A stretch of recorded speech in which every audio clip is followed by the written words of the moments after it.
Welcome back to this channel. My name is Cecilia Fitz, a training and development consultant. I am also a cosmetology instructor.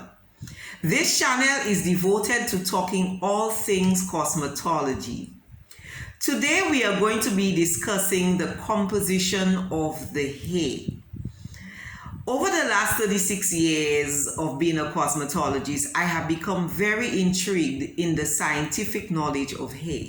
I also studied trichology so that I can better understand the science of hair and scalp disorders. So as we look at the strand of hair or the composition of the hair today, we will be examining the two main structures of the hair. The first one will be the hair shaft, which is what is extended outside of the skin, what your eyes can see. And then we will be looking at the hair root. The hair shaft is made up of 3 layers. The first layer is called the cuticle layer or the cuticle scales. These are overlapping scales that coat the strand of the hair.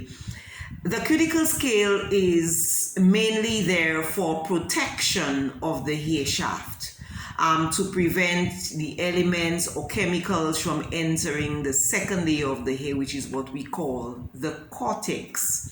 In the cortex is where you will find the hair pigments and all of the amino acids that make up the hair strand. We will also look at the medulla. The medulla is a hollow area in the hair. The purpose of the medulla is still unknown by scientific people. They don't really understand what the medulla really does on the hair or how it is affected by changes that go through on the hair. The medulla is also referred to as the pith of the hair. When you shampoo your hair or you add, various styling products to your hair, you are really working on the cuticle area of the hair. No chemical changes takes place on that part of the hair. All chemical changes that takes place on the hair is taking place within the cortex. When we apply permanent color to our hair, we are really affecting the cortex of the hair, which is the center core of the hair. The hair is also made up of a protein called keratin. And so that protein is what really gives our hair its natural strength. Within the cortex of the hair, as I said earlier on, that is where we have all of our hair, the natural pigments of the hair. We have the hair melanin, and we have 2 different types of melanin that will be living in different color hair. So if you have dark brown hair or black hair, your pigments, your natural pigments would be considered to be eumelanin. And if you have very light blonde hair, then your pigments would be pheomelanin. And eumelanin would consist of more carbon, less oxygen, where pheomelanin will be consisted of more oxygen and less carbon. I also want to dive in right now where we can begin to look at the root of the hair, which is the second structure of the hair. And the root of the hair is really embedded in the skin or in the dermis of the skin. And the hair lives in what we call a follicle.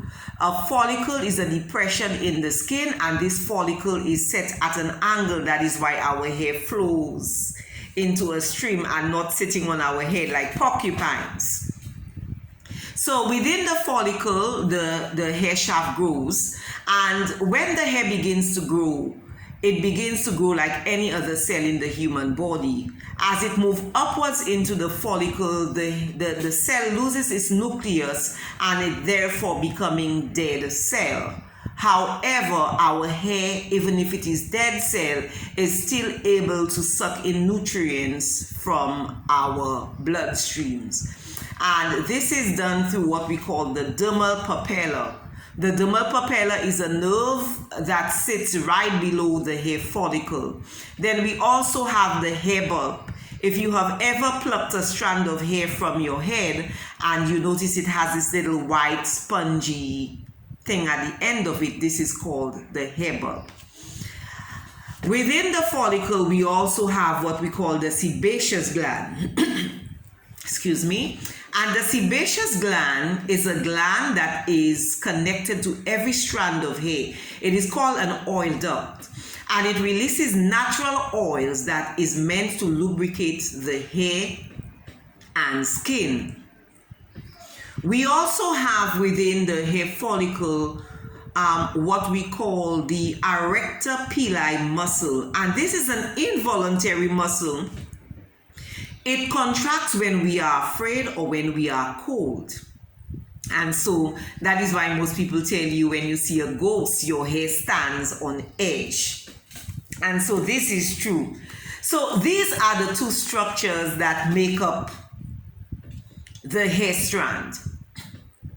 And so as we dive deeper in our next videos, we will begin to understand the various changes that takes place on the hair and how our hair really grows, whether it grows from the outside of our head or it grows from the inside. So I'd like to thank you for spending time and to watch the content on this video. If you like the content and would like to see more content like this, please subscribe to this channel, like or share. So I'd like to thank you and welcome you to a wonderful and exciting world of cosmetology.